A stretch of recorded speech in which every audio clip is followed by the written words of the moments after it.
Hello, my name is Jack Kincaid, and I'm a master's student in the group of Stephen O'Reilly, Tony Cole, and Giles Yeo at the Institute of Metabolic Science. And today I'll be talking about wonder drugs. Extremely effective treatments and therapies, wonder drugs have saved countless lives. And while it certainly has predecessors, penicillin, in my opinion, nicely exemplifies a wonder drug. Since its discovery in 1928, penicillin has quickly become the world's most widely used antibiotic and has changed the ways we approach infection control. Now, there of course exist wonder drugs that lie outside of antibiotics, and today I'll be talking about metformin, which is the world's most prescribed drug for type 2 diabetes. However, unlike penicillin, which we know destroys bacteria by stopping the formation of their cell walls, we lack a strong understanding of the ways that metformin provides its beneficial effects. Yes, we know that just as penicillin kills bacteria to fight infection, metformin lowers blood sugar and improves our body's ability to use insulin, both of which help treat type 2 diabetes.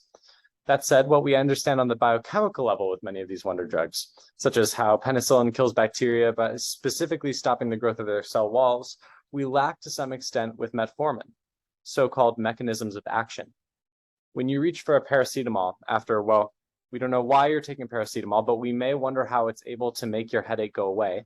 It turns out a fair bit of science gets poured towards answering these sorts of questions. So, research in our group has looked to identify these mechanisms that serve as the basis for metformin's effects. Now, in addition to affecting insulin and blood glucose, metformin is also known to cause a decrease in body weight. Past research from our group has found that the effects of metformin on body weight are mediated, at least in part, by a hormone called GDF15.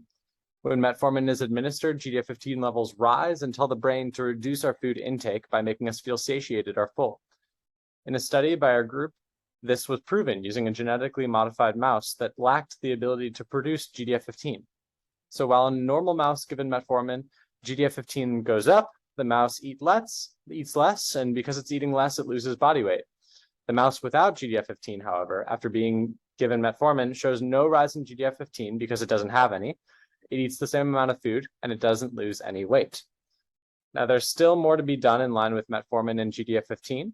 Hormones can be incredibly complicated and react differently depending on someone's health and age, the specific diet one is consuming, and even, such as the case I just painted with metformin, the drugs one is being given.